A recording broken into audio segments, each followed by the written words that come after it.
Hello and welcome to my channel. कहते हैं समस्याएं तभी तक रहती है जब तक हम उन कठिनाइयों का सामना नहीं कर लेते हैं। जिस दिन हमने कठिनाइयों का सामना कर लिया बस हमारी समस्या यूं ही हल हो जाती है। मैं अरुणिमा चतुर्वेदी, आपकी special educator and speech therapist, आज आपको व्यवहारिक समस्याओं के बारे में बताऊंगी। आज का मेरा यह टॉपिक, आज का मेरा वीडियो उन पेरेंट्स के लिए है जो अपने बच्चे के व्यवहार से परेशान हैं, जिन्हें ये लगता है कि इनके व्यवहार को कम करने के लिए हम ऐसा क्या उपाय करें जिससे हमारा बच्चा जो है वो सामान्य बच्चों की तरह अच्छे से व्यवहार कर सके। इसके बारे में आज आपको मैं कुछ स्टेप्स बताऊंगी, कुछ मेथड्स बताऊंगी। बहुत ही शॉर्ट में हम चलते हैं। सबसे पहले हम बात करते हैं स्टेप की, कि समस्या व्यवहार जो है उसकी हम सबसे पहले पहचान करना चाहिए कि समस्या जो है वो कैसे हुई है, उसको समस्या कब कब उत्पन्न होती है। इसके बारे में मैंने आपको आगे भी बताऊंगी कि निरीक्षण जो है वो हम कैसे करते हैं। समस्या व्यवहार का व्यवहारिक विकास, जब हम किसी बच्चे को कोई रेनफोर्समेंट के रूप में या उसके अच्छे कार्य के लिए जब हम उसे कोई अच्छा सामाजिक पुरस्कार देते हैं या व्यक्तिगत पुरस्कार देते हैं, तो जब यह पुरस्कार निरंतर बढ़ता जाता है तो बच्चे के अंदर कहीं ना कहीं ये भावना विकसित हो जाती है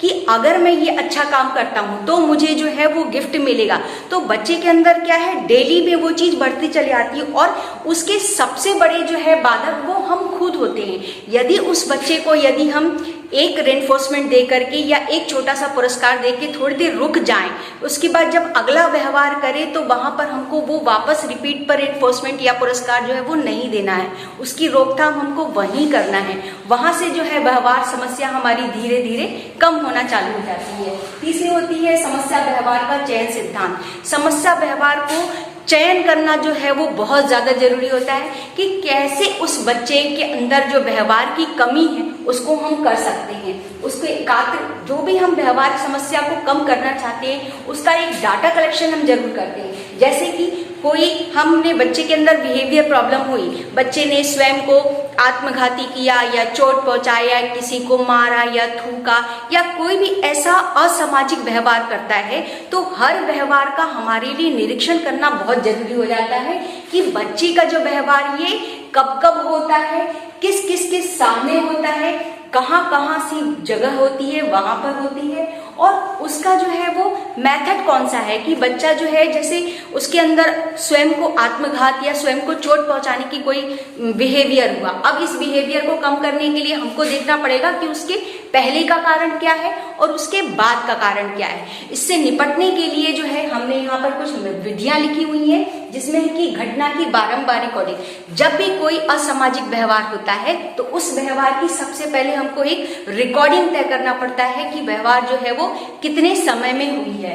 दूसरी चीज होती है अवधि रिकॉर्डिंग, मतलब उसका समय, जब वो कोई असामाजिक व्यवहार कर रहा है तो वो कितनी देर तक रहती है, उसका समय जो है वो भी हम एक चार्ट के रूप में रिकॉर्ड कर सकते हैं। फिर होता है अंतराल, मतलब जब ये 1 घंटे में रिपीट होता है व्यवहार, 2 घंटे में रिपीट होता है, 3 घंटे में रिपीट होता है, जो भी समय उसका अंतराल रहता है उसको भी हम वन बाय वन जो है वो नोट करते जाते हैं। थर्ड है हमारा समय विशेष में रिकॉर्डिंग। हो सकता है ये व्यवहार केवल शाम को होता है, हो सकता है ये व्यवहार केवल सुबह है या दोपहर, कोई भी समय इसका हो सकता है। इन व्यवहारों की रोकथाम के लिए उन संपूर्ण व्यवहारों का हमको विश्लेषण करना बहुत जरूरी है।